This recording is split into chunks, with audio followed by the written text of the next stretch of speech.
醫生啊，我嘅牙罅好疏，好容易藏食物，點解會咁嘅？有冇得預防㗎？哦，你嘅牙罅之所以咁疏，係因為牙周病而引起嘅。積聚嘅牙菌膜令到牙肉長期發炎，最後牙肉收縮。如果收縮嘅牙肉係喺兩隻牙齒之間，一個三角形嘅牙罅就會形成㗎啦。收縮咗嘅牙肉係唔可以再生返出嚟嘅噃，我哋只可以防止佢繼續惡化收縮。所以我哋要每日清潔呢啲牙罅。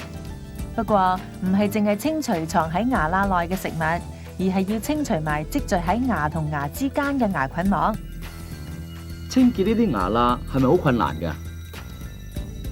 其實唔係想象中咁難嘅，只要用牙縫刷，再配合適當嘅刷牙方法，就可以清除牙罅之間嘅牙菌膜。熟習咗就會好容易嘅添。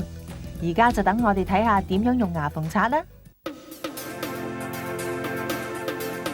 將刷頭插入牙罅，貼近一邊牙面同牙肉，出入刷大約10次，然後將刷推向另一邊牙面同牙肉，重複動作。當刷後面大牙牙罅嘅時候，可以將刷頭較彎，令到支刷成 L 字形，又或者可以選用 L 字形嘅牙縫刷。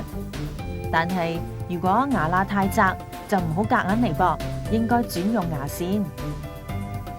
而家等我哋實習一下，將牙縫刷插入牙罅，貼緊一邊牙面及牙肉，刷10次，將牙刷推向另一邊牙面同牙肉，重複動作，轉到下一個牙罅，如此類推。有時喺某啲情況下，牙縫刷可能需要從口腔內側插入牙罅，但係動作亦係一樣，喺牙罅間出入刷10次。